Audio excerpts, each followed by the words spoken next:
Hi, everyone. My name is Rabindra Hayashi, and I'm the events production coordinator here at CAM. I am so happy to be here with you. You just watched Boundless, a shorts program with innovative films which take inspiration from the variety of ways experiences make impressions upon us. The films all express those things in sophisticated ways, pushing the boundaries of storytelling by remixing, rethinking, and removing the limits of both genre and structure. We would like to acknowledge our co-presenters, which are organizations who serve and support diverse communities.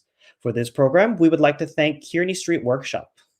We're so lucky to have the filmmakers with us here today. And so I would like to start by bringing up our first film, Dear Nanai, a love letter to her grandmother. This experimental documentary explores the filmmaker's early memories in the Philippines and her search for refuge and from pandemic anxiety and domestic claustrophobia. Please welcome Frances Grace Mortel. Hi, Frances. Hello, Rabindra, and hello, everyone.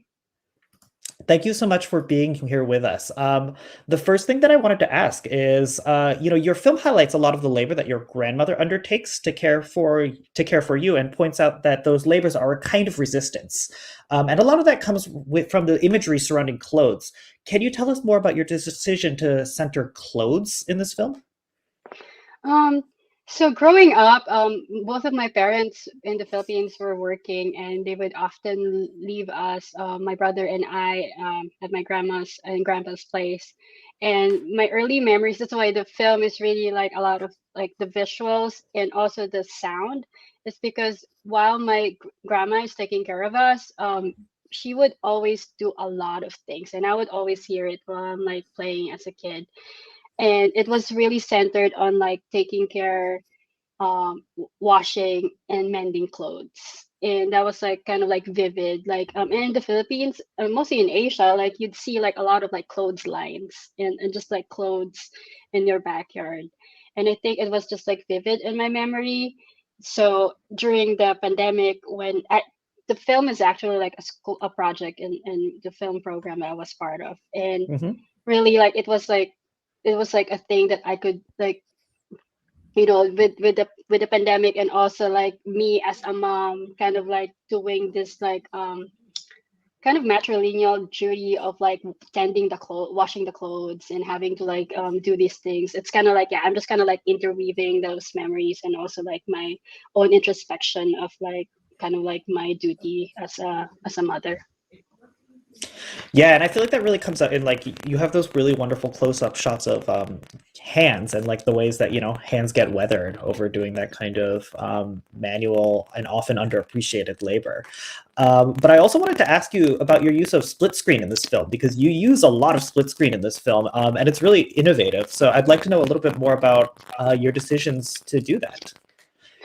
um Initially, because the project is really from kind of like an unfinished and still a work in progress photo series that I'm doing for another class at that time, and it's really it was an introspection of like the increasing number of domestic violence and abuse that's happening during the pandemic. It was really a series of diptychs. So when I was translating it into like the film, I thought like as a series of diptychs, it'll be kind of like a split screen, and kind of like there is a sense of osmosis, doing it in split screen, and still being able to use stills instead of like literally moving images, and still being able to have that sense of moving images. And I think, yeah, it's that kind of osmosis to playing with like the, how the two things are happening at the same time. Yeah, and I feel like that really comes out in like that osmosis or that sense of two things happening at the same time. And part of it comes from the ways that there is what do you call it? Almost a cyclical nature to it. There's a lot of what do you call it? Circles surrounding it, both in like the visual imagery with like the washing machine and the dryer, and like the literal positions that the person is in, as well as the cycle in the film of going up and down. Can you talk a little bit more about that? Sorry, can you say that again? There is a kind of a sound problem. I apologize for that. Let's try doing.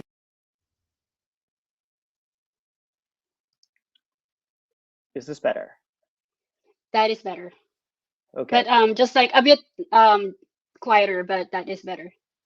Okay, I apologize for that, and I apologize to everyone for that. So what I wanted to ask was, can you tell us a little bit more about your use of cycles and the use of circles, both like visually as well as sort of in the structure of the film, with the clothes both coming off and then coming back on? So those actually that decision kind of like just came out organically. Mhm. The and like in terms of like my personal experience, being inside a closet and kind of like in that womb position is um kind of very personal because that's how I felt refuge also as a kid. I grew up in a very small household. I never had my own room or my own bed, so the only space that is mine isn't really existing except for the closet. So when I was feeling unsafe, that is the space that felt safe. So it was automatic for me to think of closet or just really like small spaces in my body to kind of like create that sense of safety. And then came like kind of like the washing machine, like I mean, because my grandmother, like when she was like a laundry person, just like really hand washed everything. But with like with me right now and kind of marrying both of like what's existing now for me and what existed for her before. So yeah, and it just became I guess organic, just like connecting, like having the cyclic visual, and it kind of made sense for me when I was editing it, because of like again that kind of like matrilineal link of like those roles. That makes a lot of sense, and I appreciate you sharing that sort of like really personal aspect of the film. Unfortunately, we're running close on time, so I want to make sure that I ask: is there anything else you'd like the audience to know about this film? No, really, thank you, and I'm just really happy to be sharing this film at the Bay Area audience, and also like being it in a virtual format as well, and being kind of like sharing it to a bigger audience. And yeah, I'm glad to be here. Thank you very much. All right. Also, since I love this film, and I'm sure a lot of people in the audience love this film as well, how can people follow you? How can people learn more about your work? Yeah, so I have a website. You can kind of check out my. I will try to like update it, mortalmedia.com, and also on Instagram and Twitter, I'm at Frances Mortel. Awesome. Thank you so much for spending your morning with us, and thank you so much for sharing your film with us, Francis. All right. The next film in this program is A Day at the Beach. Through Google searches and environmental observation, a woman must explore existence with the help of Jeff Bezos and Siri. Otherwise, the pressures of capitalism and climate change will stifle her. Please welcome Lamisa Nashrat. Hi, Lamisa. Hi. Thank you so much for being here. I want to start really with like something that really struck me about this film was simultaneously very like small and micro and intimate, and also like as macro as it could possibly be.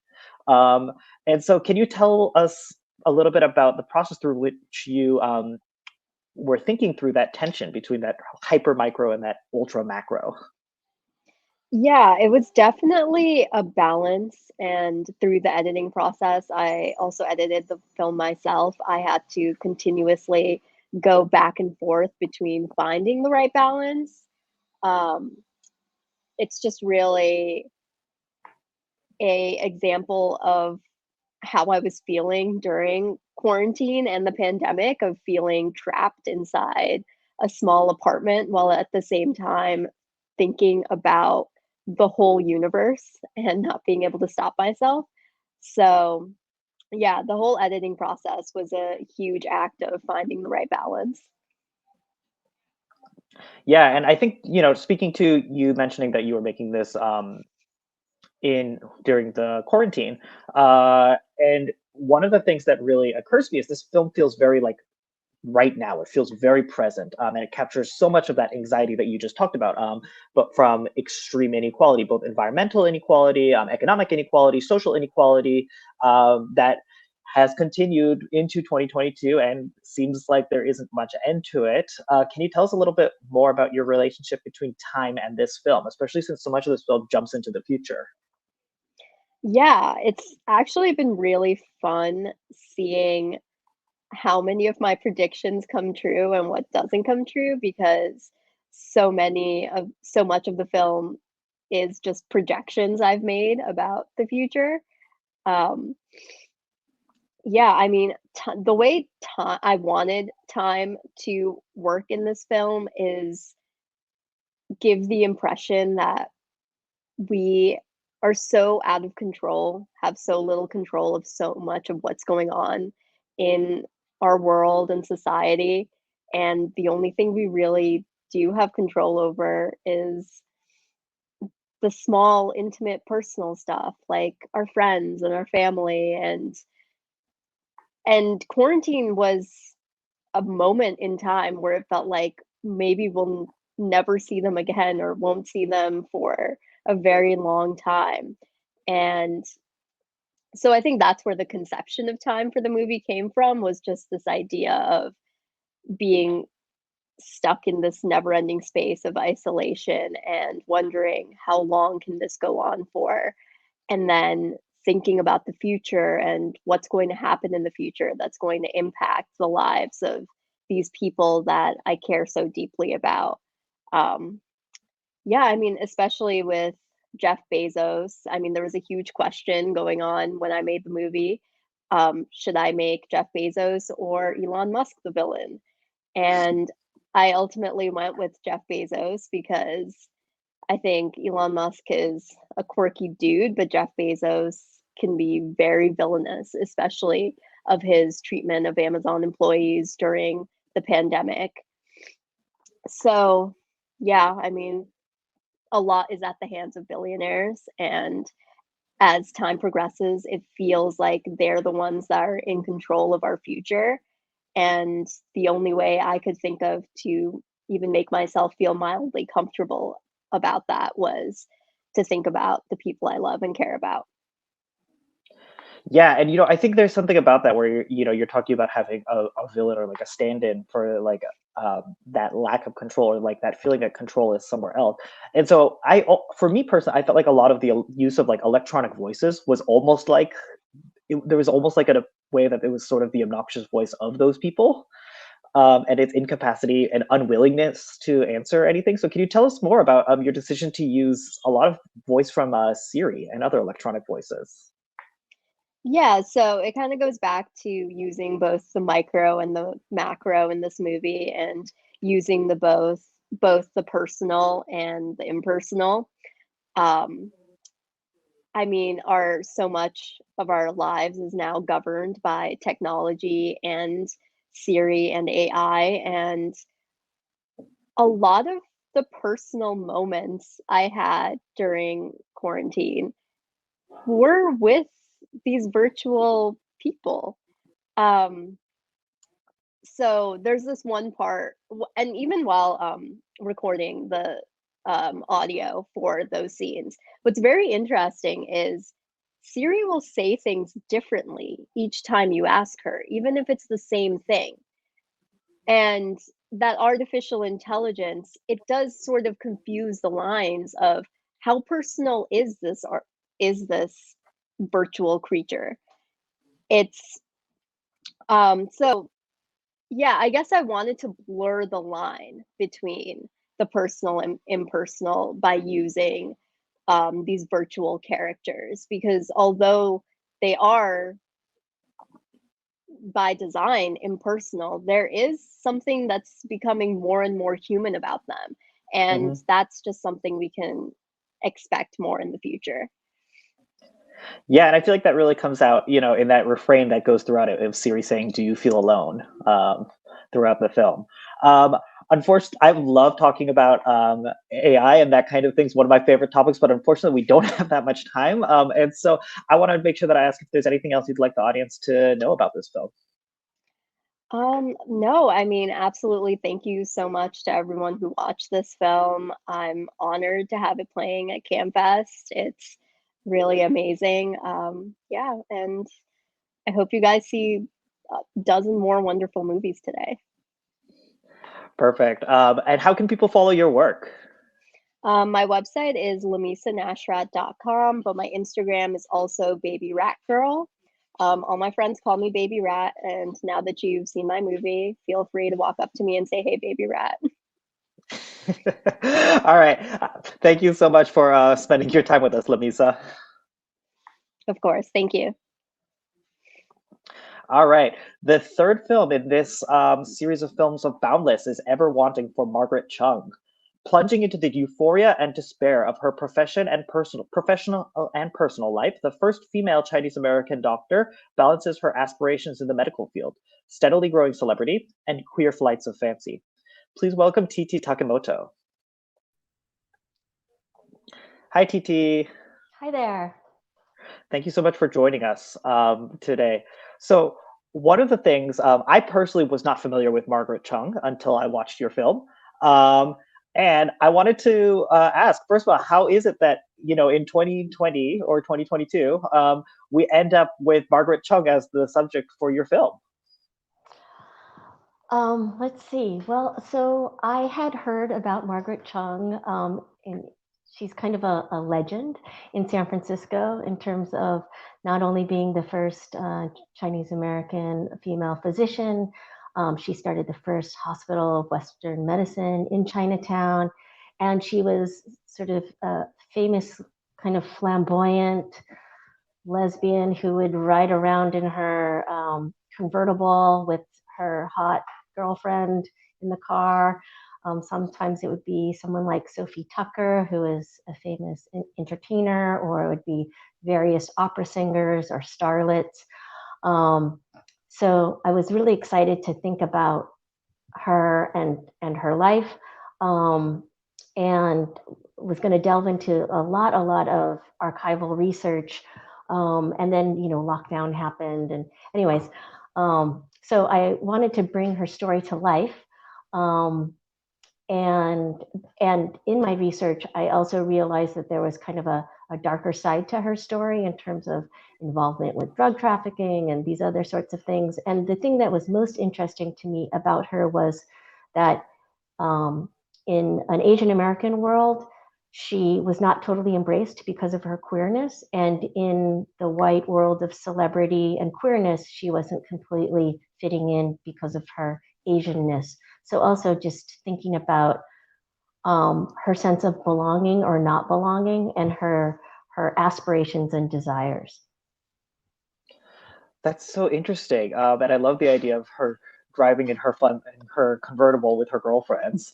But you mentioned like a lot of this involved diving through archival footage, and in the broadest sense, I feel like this film is actually very skillfully animating that footage. If you like, in a broad sense of interpretation of what animation is, and it gets this very visceral impression to me about like what Margaret Chung's emotional state might be. And so, can you describe the process through which you go through archival footage and select archival footage for a film like this?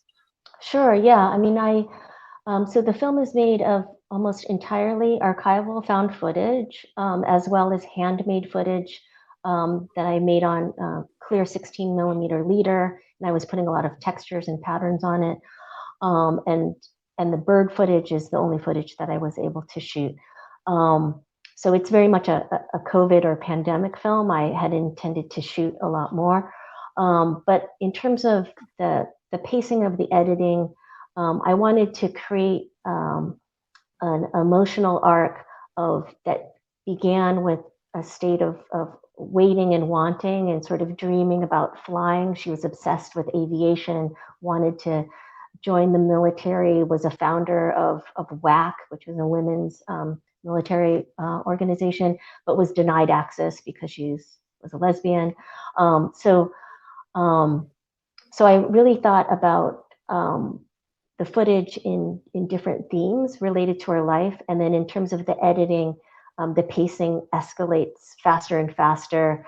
So kind of like a drug experience that has a high and then comes crashing down, and it has the potential to have a looping quality as well. Yeah, I totally feel that. There was an element of this where I was like, I could totally see this being like something that captivates you in like an art gallery too, something that like sucks you in as you like as it keeps going and it escalated, and you just keep getting on farther and farther in. But I wanted to ask you, for you personally, since I know that a lot of this is not footage that you shot yourself. What was the most surprising thing that emerged for you when you were creating this film? Well, I was really excited to learn that Margaret Chung actually had a friendship relationship with Anna May Wong, and that actually Anna May Wong was in a film called The King of Chinatown, in which she plays a role that was based on Margaret Chung. So Oh, some really? of the footage that you see of Anna May Wong dressed as a physician, she's actually playing a role inspired by Margaret Chung. So that was super exciting for me to include. And also Anna May Wong, rumored to be, pansexual, potentially a lesbian. So I think those aspects of their lives were also really interesting. That's so fascinating. I had thought that Anna May Wong in the film was just a fortuitous, what do you call it, archival footage that you found. But that's so much more interesting that it turns out that it is specifically Margaret Chung. I would love to keep talking about this, but unfortunately, as I've been saying, our time is pretty short. So what else would you like the audience to know about this film? Well, I was really excited to work with the talented sound designer, Cadet Kune, who really helped me think about how to structure the film through her amazing sound design. So I want to acknowledge that. And then I also just want to express my appreciation for being part of this program. And I'm a longtime fan of CAAMFest, so happy to be part of it. And we really appreciate having you, and we're so happy and thrilled to be able to show your film. If for people who really liked it too, how can they follow you and your work? So I'm on Instagram, TT Takamoto. Yep, there it is. All right, perfect. Please make sure that you give TT a follow, and thank you so much for being here with us today, TT. Bye. All right, the next film is Empire of My Melodious Mind. This is such a wonderful film. In the space of a moment, inside a cabinet, perception embarks on an epic journey through the terrain of memories that form the identity of an American-born Asian. So please welcome Jeanette Louie. Hi, Jeanette. Hi. Thank you so much for being here. I want to start by asking you, so a lot of this film deals with sound, in particular dealing with language. But I want to start by actually asking you about the visual symmetry, because you have so many objects in this film that you chose and you highlight for just a moment. And so can you tell us a little bit more about doing the animation in that form and the affect that goes with the objects? Yeah, actually, I really debated the whole thing because it is like a wonder cabinet, and then how to make this cabinet come alive, and I really went back to how we focus with objects, and when we touch an object, it creates memory, or it just triggers you to another world, and that's an epic journey for everyone to think of. So I decided I wanted to animate them, and I said, well, let's try stop motion, which I had never done. And then idiotically decided to follow through and try it without doing anything. So it was a really epic struggle to get visual kind of continuity, and then deal with sound, and then deal with dual language. So, but I'm glad you acknowledged that. So. I thought that it was deployed very well. I found it quite touching. But that also brings me to another question that I had. And so for me, when I was watching the film, one of the most surprising things for me to find out was that it was not your voice throughout the film, that it was an actor. So can you tell us a little bit more about both the decision to have someone else do the voice, as well as like having a personal story like this conveyed by somebody else? Actually, I'll give you a fun fact. So Rachel Chin is the narrator, and she is now Detective Cho on Law and Order. Oh, wow. So yeah, she became that after we worked together. She was terrific. Because I wanted to use Cantonese, my Cantonese is abhorrent. It's pretty horrible. So part of having to do this film was to re-grasp it, but it doesn't really work in aesthetically for the film. So I decided to relinquish and select an actor who could do this. And she speaks quite beautiful Cantonese. Also, we got into so many battles about how to pronounce small words, so everything was very difficult, and capturing it. But I think that she had a very good performance of being me, and I think it brings something else to the film, to have the director step away and have someone portray vocally. And it wasn't done visually, but done vocally. Yeah, I can totally appreciate that too, as someone who is not particularly good at speaking Japanese, but I still have a lot of flashcards from back in the day. I can totally appreciate the sort of like tension that goes with trying to do something so personal, but still not quite feeling like you have the chops, as my brother who plays music would say. Yeah, we had a lot of takes in the recording studio. I will say that it was like 5 takes. That's and it's a lot to do too, to work it together again, as you said, with the what do you call it, with the visuals, and also with like the texturing of the sounds too, like the rubbing of the grass and things like that. Yeah. I wanted to ask you too, because in your synopsis you describe this film as memoirs of an identity that form an American-born Asian, and I was so curious about your phrasing on that. It's very specific because I wanted to specify, in the film, there's kind of like Western quality landscape. It's not purely Oriental, in the sense of Oriental tropes that we know, a cliche. And I think that more and more I'm very fascinated by what makes us unique, meaning Chinese American or Asian American, specifically me, Chinese American. So there are a lot of small, subtle plays into this film. And it's branching into my next film, which is also experimental documentary, really examining how this unique landscape and demographic evolved. Yeah, and I think that really comes out strongly, especially when you use all those photos and go into those photos, and a lot of them are in the United States. I really appreciate that you also had that little "Made in the USA" upside down in a lot of the prints that you use. Oh, I love that find. Those are Ektachrome slides created by my father, and those were from 1960.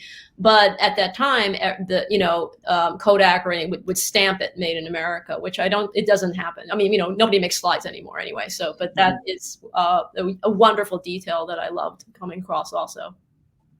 Yeah, I felt like that made it what you were talking about even more salient.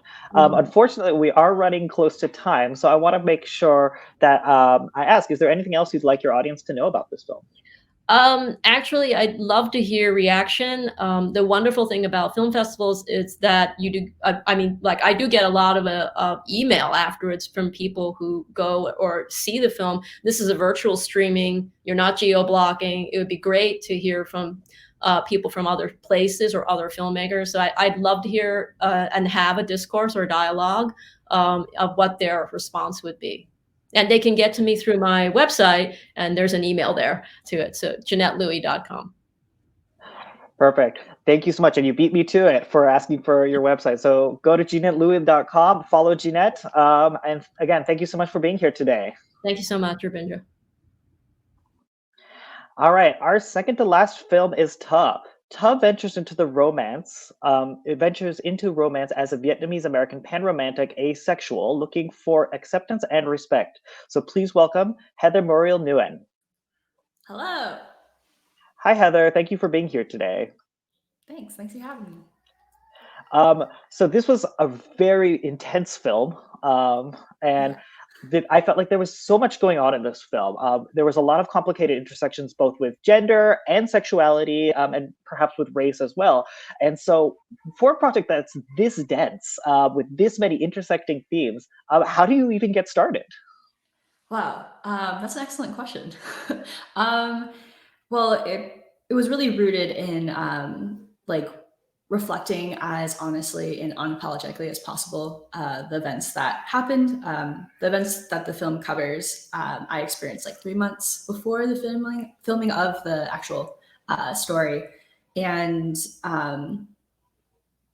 there was a lot more that we really wanted to cover originally, like kind of the little glimpses of, like, for example, Dylan's character having like blue and like magenta glitter, and how like his bisexuality was something that was really important for his story and like their relationship. But different moments like that we weren't quite able to kind of like really delve into in terms of dialogue.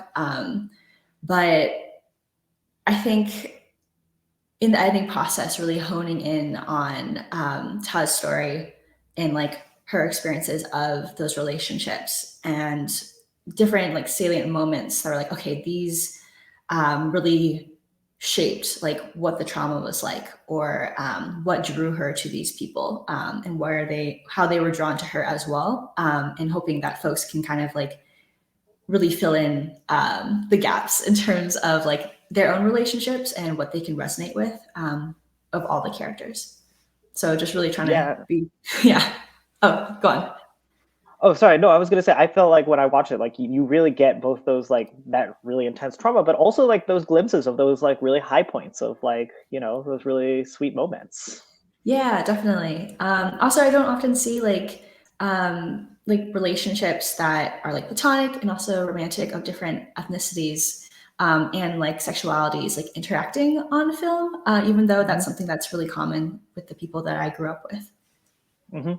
Yeah, and you do a really good job of depicting that. And one thing that you mentioned, though, was you were talking about the use of, the magenta hues, and like the use of glitter, which totally, how do I say, like preempted my next question, which is that you have very distinct lighting and very distinct makeup throughout this entire film. And so can you tell us a little bit more about your aesthetic choices? Yeah, I had a spreadsheet of all the different colors and like trying to make sure, every single color meant something symbolically, even if people didn't necessarily notice it. It was just kind of like, okay, in the moment, like how do we really create that atmosphere for our actors? I know some of my the choices that I liked the best are kind of like the bubblegum pink for the scene. It was like the losing virginity scene, because it's just really building that kind of weird experience for me of like, oh, people talk about virginity as something, and then like also sex is something people would want. And I was like, I'm like cool navigating life without ever having sex. And then like, we didn't include like the reasonings for it, but kind of like, oh, now I'm in a situation, losing a V card, I'll just, walk up to the room, something happens, walk out, haha. But then it's like trauma when you're like, oh, you don't really expect it.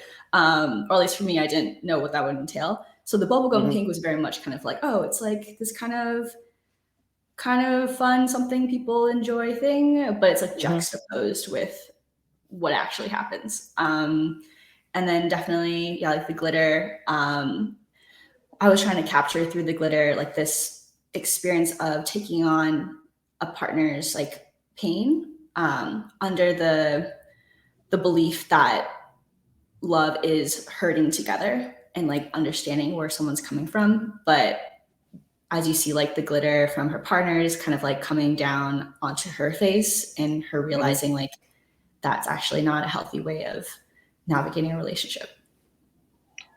Wow, that's such a, when you put it that way, I have to like go back and watch this film again, because I was like, when I was watching it, I was like, something's happening with the glitter, but I couldn't quite put my finger on it. But now that you have it there, now I feel like, oh, I need to go back and watch this again.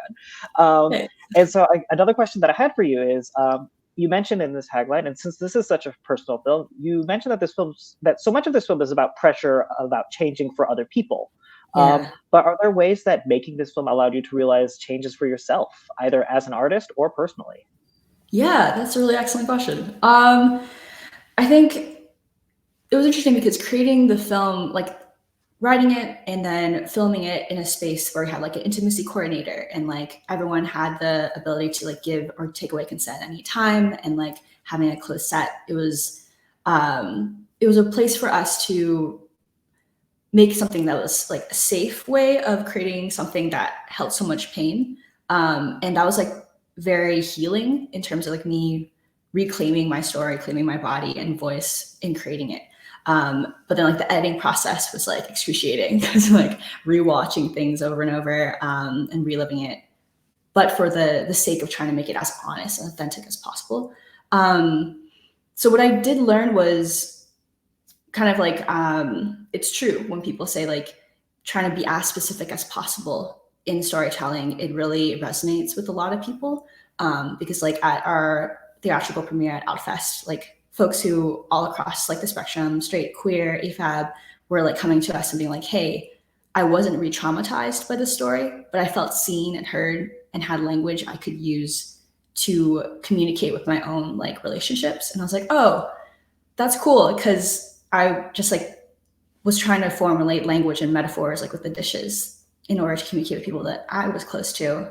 And it was cool to see that people could feel loved by what I could create. So that's like really the most powerful message I learned. That's really wonderful. And I would love to keep talking about this, but as with everyone else, unfortunately, we are at time. No And so is there anything else you'd like your audience to know about your film? I would absolutely love to hear like other folks who are like ACE and ERA and across the queer spectrum about like how they perceived the film. Because we have definitely folks from our crew and like other audiences who are like, hey, I think I'm asexual based off watching this film, and like definitely want to collaborate with folks because this story, because it was my experience, has sex as the forefront, and I'm moving away from that because all asexuality is not about sex itself. It's about intimacy beyond ways that people usually conceptualize it as. And then quickly, you can contact me at heathermurielnguyen.com. And my Instagram is also heathermurielnguyen. And I'm so grateful to be part of CAAMFest. Awesome. Thank you so much for sharing your film with us, and thank you so much for spending your time here today. Thank you. All right, our final film from this series, Boundless, is How Small. A young woman reminisces about her deceased grandmother through unspoken gestures and surreal visual metaphors. Please welcome Charlene Zhu. Hello. Hi, Charlene. Thank you for being with us here today. Thank you for having me. So just to start, I wanted to mention, like, this is a very emotional film, and it definitely had a big impact on me when I was watching it. So when you were making this film, what was the sort of feelings you were hoping that your audience would take away? Yeah, when I was making it, I added a lot of the dream sequences, the sequences that are not like based in reality. So I really want the audience to feel the kind of the sense of space and time that is out of our common life experiences, because the emotional experience is not something that's really that's like our normal life experience. So yeah, I want the audience to feel kind of nostalgia and dreaminess, and hopefully they can think of their grandparents as well. Yeah, and I think that really comes out very strongly in this film. And so another thing that I had about this film that really struck me when you're talking about that nostalgia is a lot of it comes from tears and a lot of stuff with water. So can you tell us more about how water plays a motif, or water as a motif in your film? Yeah, so the water motif actually comes from the fact that my grandmother, she used to cry a lot, because when I was little, I remember she was very sensitive, insecure. So sometimes I would just do something that would just upset her in a way that I didn't even know how. So she would just hide in her room and weep alone. And every time I opened the bedroom door, her tears will give off a sense, a smell of the ocean. I think it's because the salty kind of smell. So yeah, I think that kind of watery kind of feeling really haunted me when I was little. And the motif of a tear ocean is just a visual metaphor of how I felt every time I saw her in a room crying. It really made me suffocate a little, but not quite, because I didn't really want to portray her in a way that she's, being like too unreasonable, because what she did was totally reasonable. Like, I totally understand why she did that right now, but it was just that back then, because I was so little, I wasn't able to understand why she did that. Yeah. Yeah, and I think that you portray that really well with those dream sequences near the end of like floating through the water, and then meeting the younger self and the tears and wiping the tears, and that's sort of like coming full circle to understand it. But a lot of those, really interesting to me about this film is that a lot of those dream sequences, they have a very like elegant and simple composition while still being very thick with meaning. And so what I wanted to ask is, were there any shots that were like really difficult to conceive of or to animate, or did they feel more, how do I say it, like natural? Yeah, that's a really good question. I think when I was compositing the shots, it came really natural how I wanted to frame them, and the flow of the animation was quite like not traditional. Like, it's not like a traditional kind of character against the background. It's more of a lot of the morphing and different shapes turning into another one, transitioning. And I think I was influenced by a lot of the independent animation filmmakers, like the one that made The Man Who Planted Trees, Frederick Bach.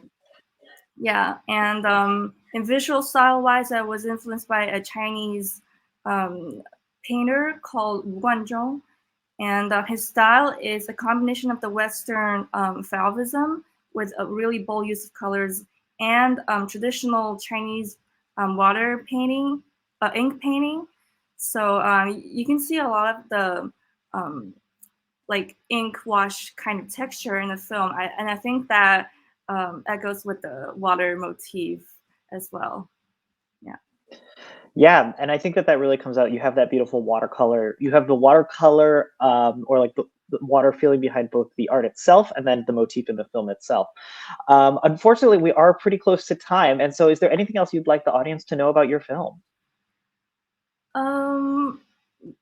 Yeah, I just hope the audience, they can probably think of revisiting their parents once more if they're not living together. And yeah, and there's a photo of me and my grandma at the end, so I hope that's something sweet that can kind of balance out the bitterness of the story. Yeah, and in some ways, like everyone else, there is something sort of pandemic about making sure that you get back and that you are with the people that you love. In that sense, how can people follow you if people want to know more about your work? I'm on Instagram, CharleneXXU, and you can also check out my website, charleneshu.art. Awesome. Thank you so much for joining us here today, Charlene. Thank you for having me. All right, so that's it. Once again, you were watching Boundless at CAAMFest 40. This was such a wonderful set of film that I was so honored to be able to chat with all the filmmakers. Before we go, I'd like to bring all the filmmakers back onto screen.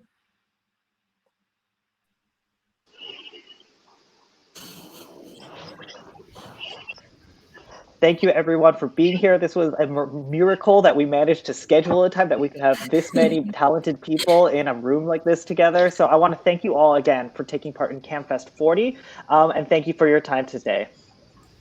Of course. Thank you so much. Thank you. Thank you. Thank you. Thank you. All right, have a great rest of your festival, everyone. Bye. Bye. Bye.